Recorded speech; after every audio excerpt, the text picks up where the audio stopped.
Hey guys, my name is Carla. I am an admin here in Stonehale, and I'm not sure if many of you are very familiar with me. Unfortunately, I haven't really been able to be around very much. Just have some things going on outside of the server here. But a lot of you may know me from the Mystique Academy, where I did a lot of things there, or maybe from the camp that we had. You all probably know me from there as well. I'm sure there's a lot of crossover between members, people who joined because you were part of those servers as well. So if you know me, great. Hi. I hope you'd like to hear my voice again. If you don't know me, then it's nice to meet you, and I'm really glad that you're part of our server. And if you did have the privilege of being in our camp when we had it, we had a lot of fun. We did a lot of different things. By camp, I mean another server. If you know, you know. If you don't, you don't. But basically, we had our campfire story nights there, and we really liked them, but we didn't get to do very many. So this is how I do them whenever I host the event. And what I like to do is basically pre-record the stories for you and just make a video so that if anyone does want to listen and they weren't able to attend the event, they can just click the link and go watch the video on YouTube. So this will be on my professor channel on YouTube.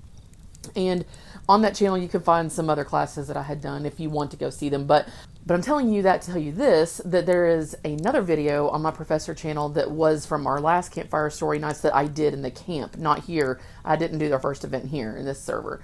But if you'd like to listen to that, it's there. So feel free to look into it if you're interested. But so tonight I'm just going to be giving you two stories. I was going to do more, but I want to test out and see how this goes because the last one that I did was a little bit long, and good stories, but just a little bit on the longer side. So I chose these two stories tonight, and I think that they're really good. Just kind of like spooky stories. And I know if you're an Edgar Allan Poe fan, you'll definitely recognize one of them. And if you're an H.P. Lovecraft fan, you'll definitely recognize the other one. So I really hope you guys like them. If we are ever doing campfire story nights in the future and you have any stories that you would like for us to do, I won't say that I'll always be doing campfire story nights. I think that Nehru did the first one. But whoever is doing them, if you have stories you would like for us to read, please just let us know because we would love to include them if you have suggestions. Otherwise, we'll just kind of find some that we think are suitable for the server. I will say that in my previous campfire story night that we did in the camp, we had a little bit stricter rules in that server. So there are a lot of trigger warnings and, just kind of designating when they are like 18 plus stories or like under 18 stories. Does that make sense?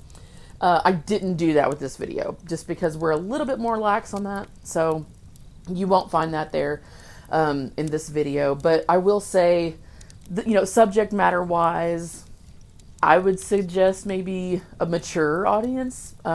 Obviously, there's like no talk of like nudity or anything like that. But the subject matter is a little dark.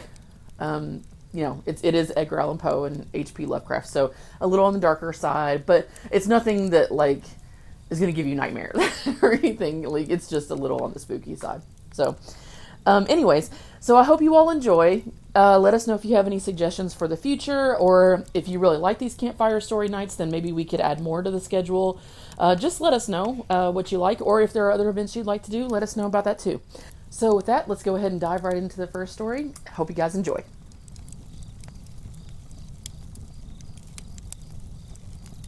True, nervous, very, very dreadfully nervous I had been, and am. But why will you say that I am mad? The disease had sharpened my senses, not destroyed, not dulled them. Above all was the sense of hearing acute. I heard all things in heaven and in earth. I heard many things in hell. How then am I mad?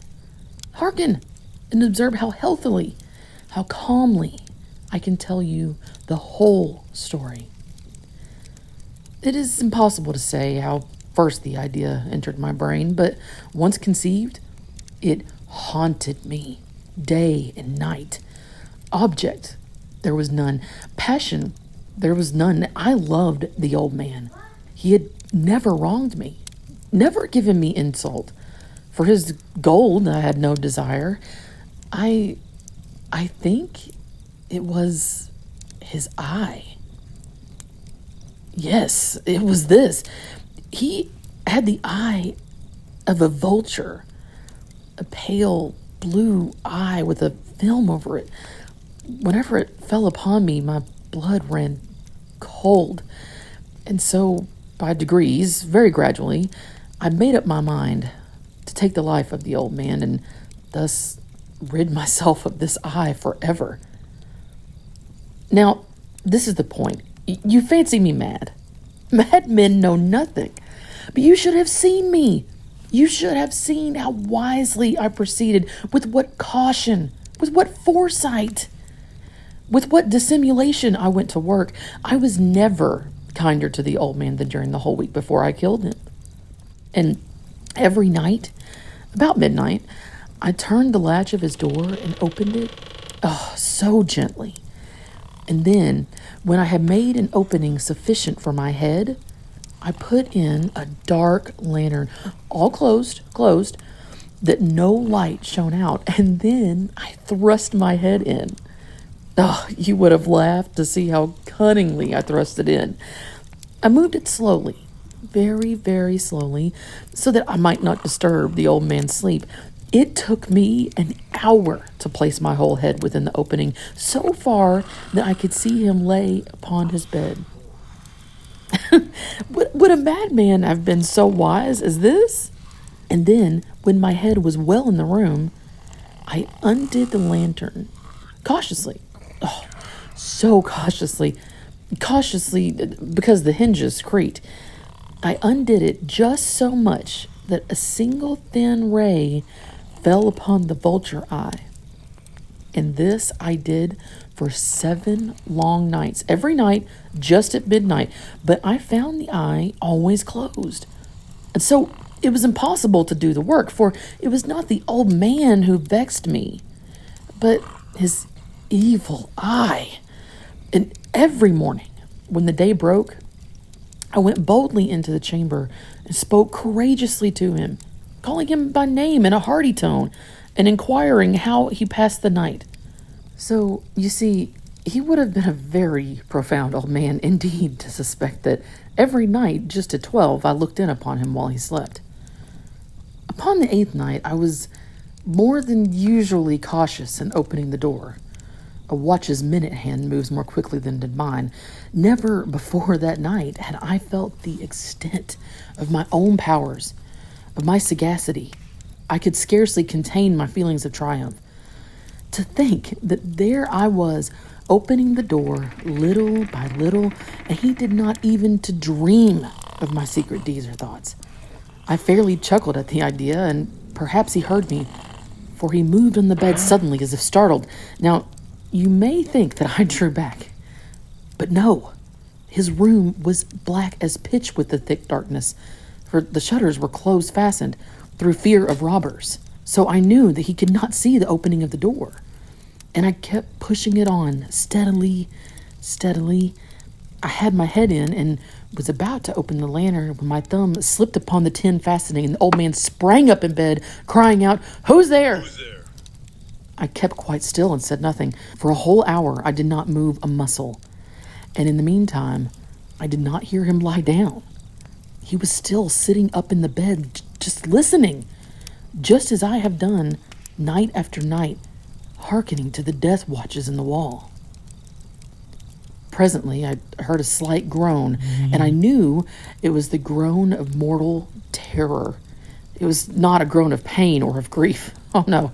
It was the low, stifled sound that arises from the bottom of the soul when overcharged with awe. I knew the sound well. Many a night, just at midnight, when all the world slept, it has welled up from my own bosom, deepening with its dreadful echo the terrors that distracted me. I say I knew it well. I knew what the old man felt, and pitied him, although I chuckled at heart. I knew that he had been lying awake ever since the first slight noise when he had turned in the bed. His fears had been ever since growing upon him. He had been trying to fancy them causeless, but could not. He had been saying to himself, "It is nothing but the wind in the chimney. It is only a mouse crossing the floor. Or it is merely a cricket which has made a single chirp." Yes, he had been trying to comfort himself with these suppositions, but he had found all in vain. All in vain, because death, in approaching him, had stalked with his black shadow before him and enveloped the victim. And it was the mournful influence of the unperceived shadow that caused him to feel, although he neither saw nor heard, to feel the presence of my head within the room. When I had waited a long time, very patiently, without hearing him lie down, I resolved to open a very, very little crevice in the lantern.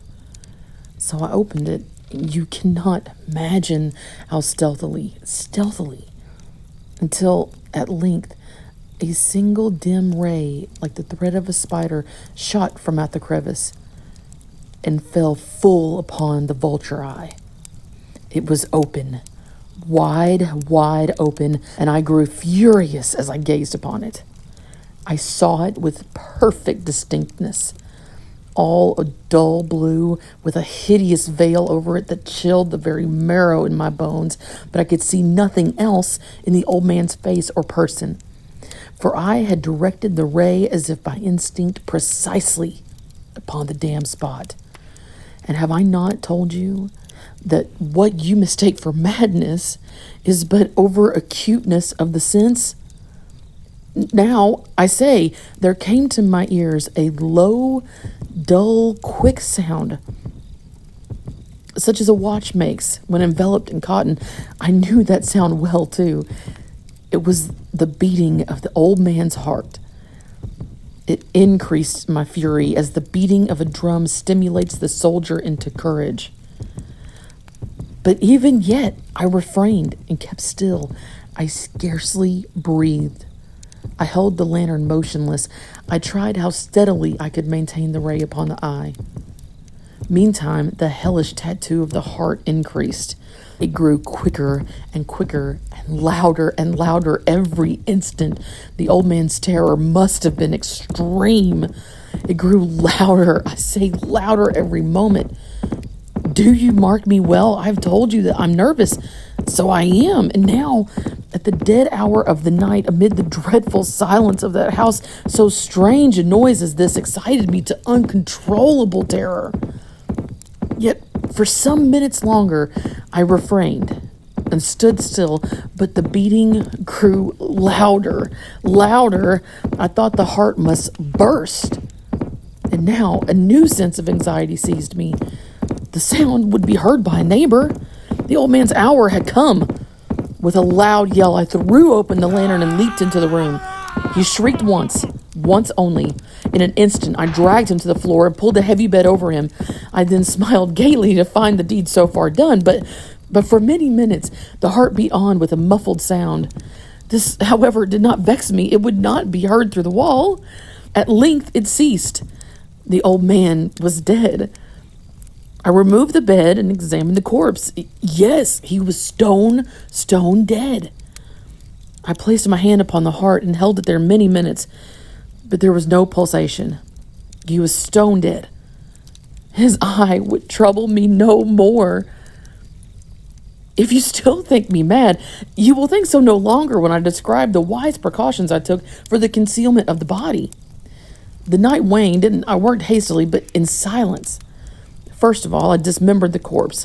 I cut off the head and the arms and the legs. I then took up 3 planks from the flooring of the chamber and deposited all between the scantlings. I then replaced the boards so cleverly, so cunningly, that no human eye, not even his, could have detected anything wrong. There was nothing to wash out, no stain of any kind, no blood spot whatever. I had been too wary for that. A tub had caught all, and I had made an end of these labors. It was 4 o'clock, still dark as midnight. As the bell sounded the hour, there came a knocking at the street door. I went down to open it with a light heart, for what had I now to fear? There entered 3 men who introduced themselves with perfect suavity as officers of the police. A shriek had been heard by a neighbor during the night. Suspicious of foul play had been aroused. Information had been lodged at the police office, and they, the officers, had been sent to search the premises.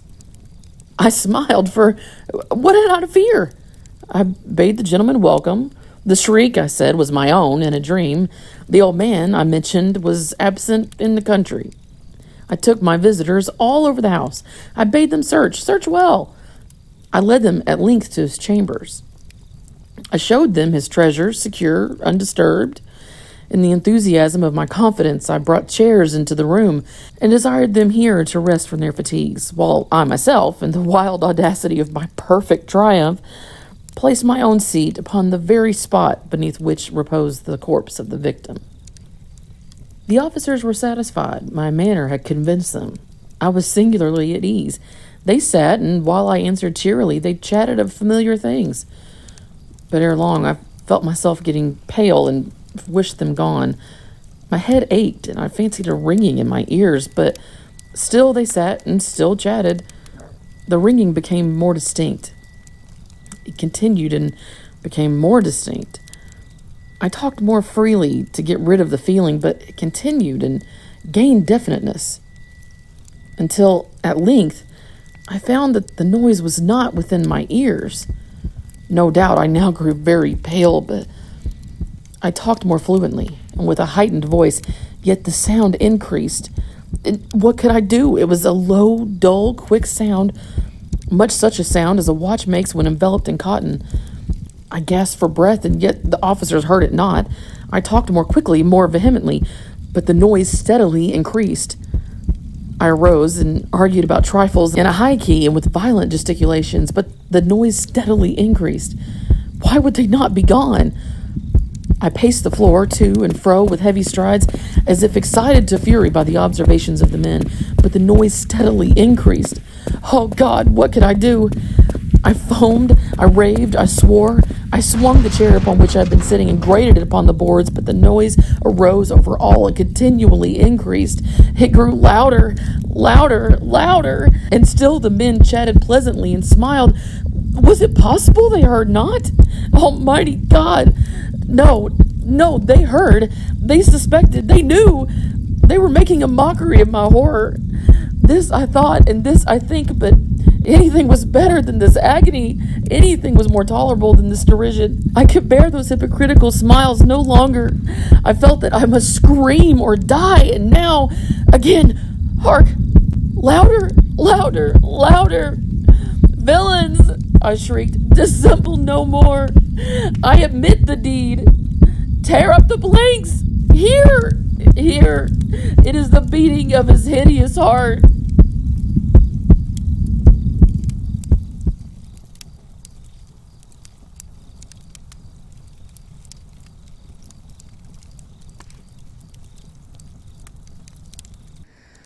Horrible, beyond conception, was the change which had taken place in my best friend, Crawford Tillinghast. I had not seen him since that day, 2 months and a half before, when he told me toward what goal his physical and metaphysical researches were leading, when he had answered my awed and almost frightened remonstrances by driving me from his laboratory and his house in a burst of fanatical rage. I had known that he now remained mostly shut in the attic laboratory with that accursed electrical machine, eating little and excluding even the servants, but I had not thought that that brief period of 10 weeks could so alter and disfigure any human creature. It is not pleasant to see a stout man suddenly grown thin, and it is even worse when the baggy skin becomes yellowed or grayed, the eyes sunken, circled, and uncannily glowing, the forehead veined and corrugated, and the hands tremulous and twitching. And if added to this there be a repellent unkemptness, a wild disorder of dress, a bushiness of dark hair white at the roots, and an unchecked growth of pure white beard on a face once clean-shaven, the cumulative effect was quite shocking. But such was the aspect of Crawford Tillinghast on the night his half-coherent message brought me to his door after my weeks of exile. such the specter that trembled as it admitted me, candle in hand, and glanced furtively over its shoulder as if fearful of unseen things in the ancient, lonely house set back from Benevolent Street. That Crawford Tillinghast should ever have studied science and philosophy was a mistake. These things should be left to the frigid and impersonal investigator, for they offered two uniquely tragic alternatives to the man of feeling and action: despair if he fell on his quest, and terrors unutterable and unimaginable if he succeed. Tillinghast had once been the prey of failure, solitary and melancholy, but now I knew, with nauseating fears of my own, that he was the prey of success. I had indeed warned him 10 weeks before, when he burst forth with his tale of what he felt himself about to discover, when he had been flushed and excited then, talking in a high and unnatural, though always pedantic voice. "What do we know," he had said, "of the world and the universe about us? Our means of receiving impressions are absurdly few, and our notions of surrounding objects infinitely narrow. We see things only as we are constructed to see them, and can gain no idea of their absolute nature. With 5 feeble senses, we pretend to comprehend the boundlessly complex cosmos, yet other beings with a wider, stronger, or different range of senses might not only see very differently the things we see, but might see and study whole worlds of matter, energy, and life which lie close at hand, yet can never be detected with the senses we have. I have always believed that such strange, inaccessible worlds exist at our very elbows, and now I believe I have found a way to break down the barriers. I'm not joking. Within 24 hours, that machine near the table would generate waves acting on unrecognized sense organs that exist in us as atrophied or rudimentary vestiges. Those waves will open up to us many vistas unknown to man, and several unknown to anything we consider organic life. We shall see that at which dogs howl at night, and that at which cats prick up their ears after midnight. We shall see these things, and other things which no breathing creature has yet seen. We shall overleap time, space, and dimensions, and without bodily motion peer into the bottom of creation." When Tillinghast had said these things, I remonstrated, for I knew him well enough to be frightened rather than amused, but he was a fanatic, and he drove me from the house.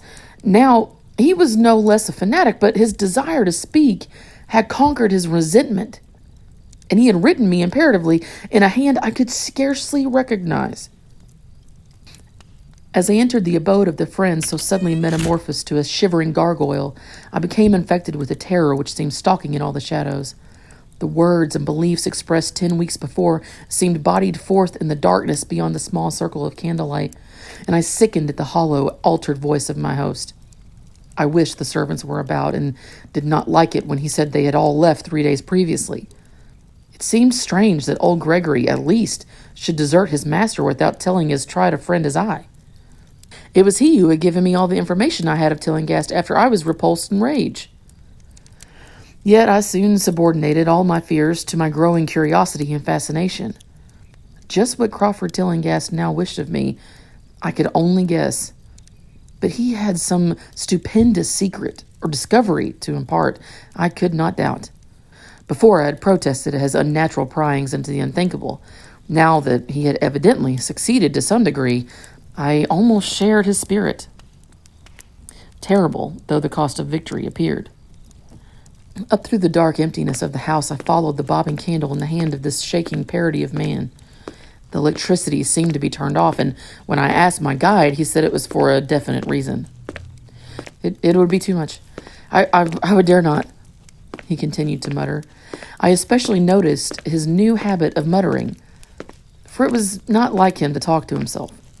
We entered the laboratory in the attic, and I observed that detestable electrical machine glowing with a sickly, sinister, violet luminosity.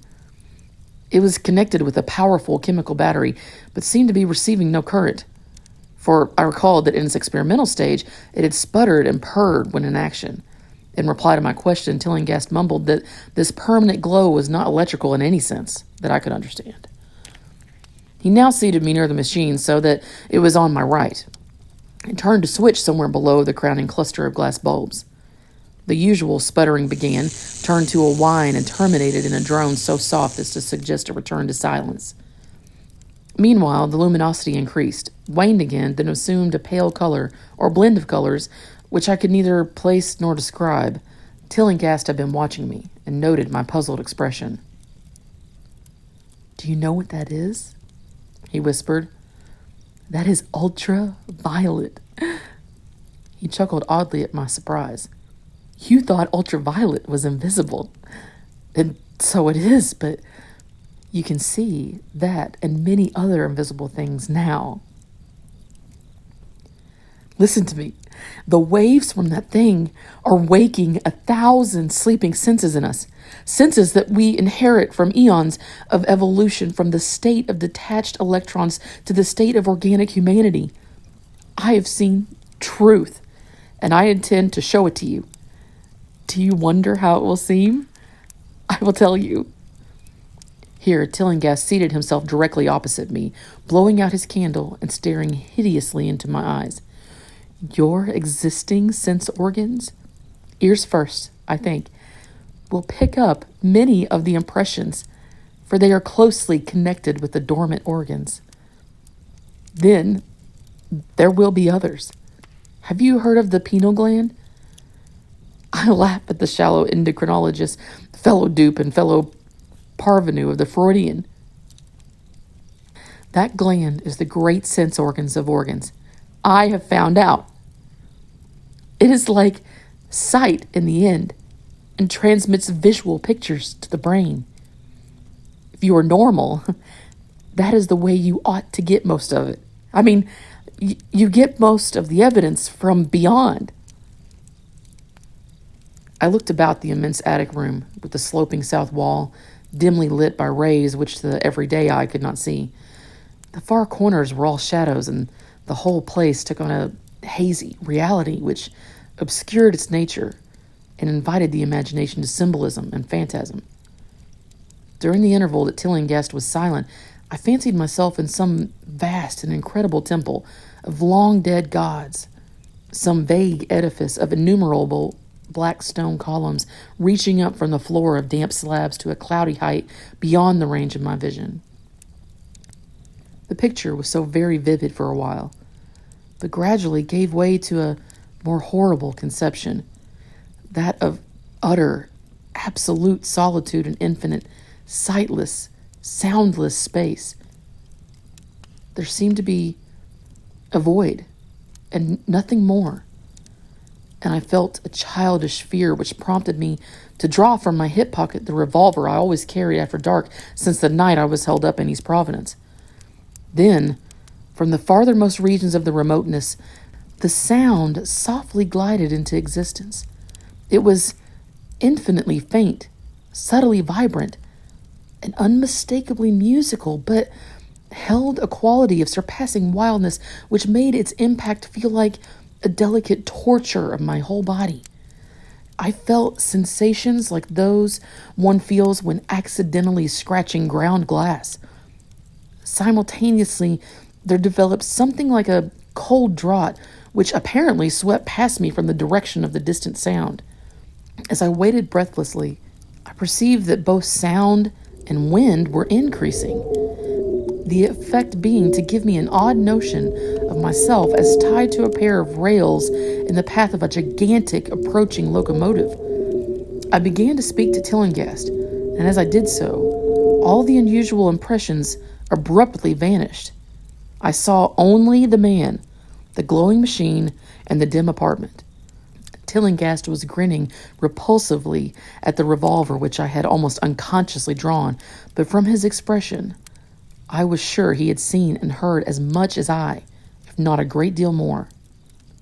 I whispered what I had experienced, and he bade me to remain as quiet and receptive as possible.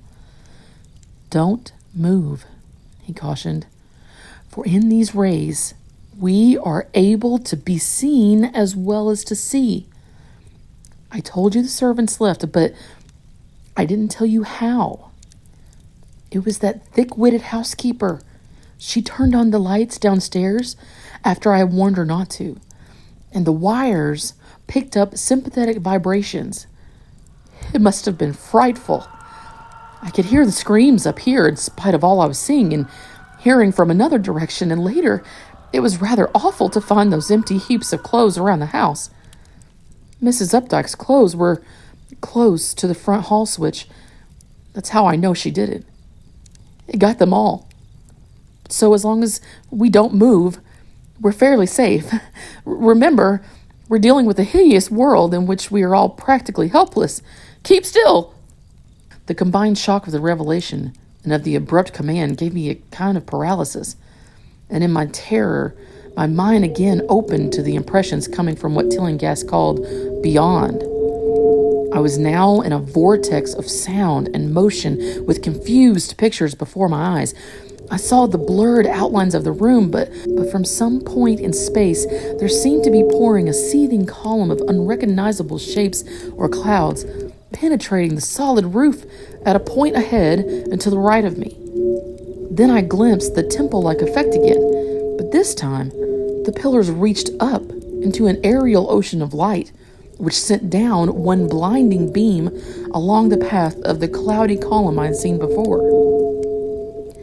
After that, the scene was almost wholly kaleidoscopic, and in the jumble of sights, sounds, and unidentified sense impressions, I felt that I was about to dissolve or in some way lose the solid form. One definite flash I shall always remember. I seemed for an instant to hold a patch of strange night sky filled with shining, revolving spheres, and as it receded, I saw that the glowing suns formed a constellation or galaxy of settled shape, this shape being the distorted face of Crawford Tillinghast. At another time, I felt the huge animate things brushing past me and occasionally walking or drifting through my supposedly solid body. I thought I saw Tillinghast look at them as though his better trained senses could catch them visually. I recalled what he had said of the pineal gland and wondered what he saw with his preternatural eye. Suddenly, I myself became possessed of a kind of augmented sight. Over and above the luminous and shadowy chaos arose a picture which, though vague, held the elements of consistency and permanence. It was indeed somewhat familiar, for the unusual part was superimposed upon the usual terrestrial scene, much as a cinema view may be thrown upon the painted curtain of a theater. I saw the attic laboratory, the electrical machine, and the unsightly form of Tillinghast opposite me, but of all the space unoccupied by familiar material objects, not one particle was vacant. Indescribable shapes, both alive and otherwise, were mixed in with disgusting disarray.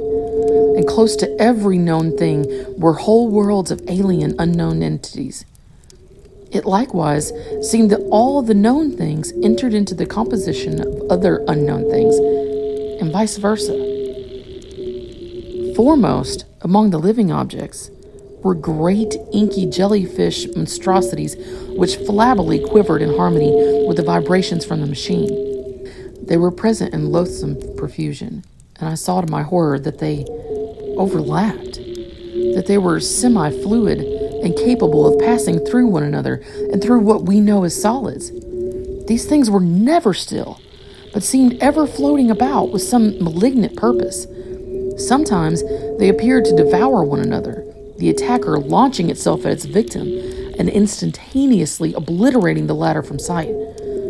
Shudderingly, I felt that I knew what had obliterated the unfortunate servants, and could not exclude the things from my mind as I strove to observe the other properties of the newly visible world that lies unseen around us. But Tillinghast had been watching me and was speaking. "You see them? Do you see them?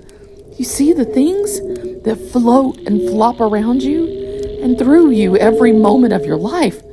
You see the creatures that form what men call the pure air and the blue sky? Have I not succeeded in breaking down the barrier? Have I not shown you worlds that no other living men have seen?"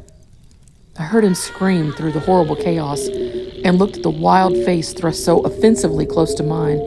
His eyes were pits of flame, and they glared at me with what I now saw was overwhelming hatred. The machine droned detestably. "You think those floundering things wiped out the servants? Fool! They are harmless. But the servants are gone, aren't they? You tried to stop me. You discouraged me when I needed every drop of encouragement I could get. You were afraid of the cosmic truth, you damned coward. And now I've got you. What swept up the servants? What made them scream so loud? Don't you know, huh? Oh, you'll know soon enough. Look at me. Listen to what I say. Do you suppose there are really any such things as time and magnitude? Do you fancy there are any such things as form or matter? I tell you, I have struck depths that your little brain can't picture. I have seen beyond the bounds of infinity and drawn down demons from the stars.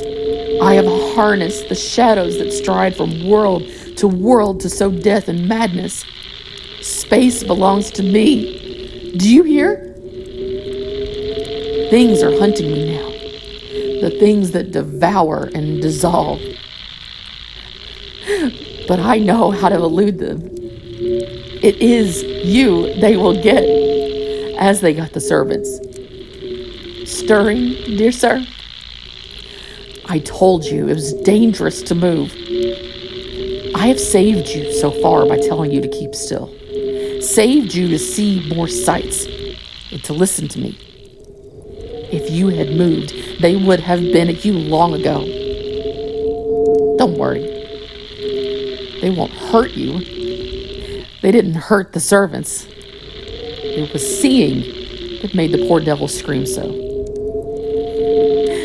My pets are not pretty, for they come out of places where aesthetic standards are very different. Disintegration is quite painless, I assure you, but I want you to see them. I almost saw them, but I knew how to stop. You're not curious? I always knew you were no scientist. Trembling, huh? Trembling with anxiety to see the ultimate things I have discovered? Why don't you move then? Tired? Well, don't worry, my friend, for they are coming. Look! Look, curse you! Look! It's just over your left shoulder. What remains to be told is very brief. It may be familiar to you from the newspaper accounts. The police heard a shot in the old Tillinghast house and found us there. Tillinghast dead and me unconscious. They arrested me because the revolver was in my hand, but released me in 3 hours after they found it was apoplexy which had finished Tillinghast, and saw that my shot had been directed at the noxious machine which now lay hopelessly shattered on the laboratory floor. I did not tell you very much of what I had seen, for I feared the coroner would be skeptical, but from the evasive outline I did give, the doctor told me that I had undoubtedly been hypnotized by a vindictive and homicidal madman. I wish I could believe that doctor. It would help my shaky nerves if I could dismiss what I now have to think of, the air and the sky about and above me. I never feel alone or comfortable, and a hideous sense of pursuit sometimes comes chillingly on me when I am weary. What prevents me from believing the doctor is this one simple fact, that the police never found the bodies of those servants whom they say Crawford Tillinghast murdered.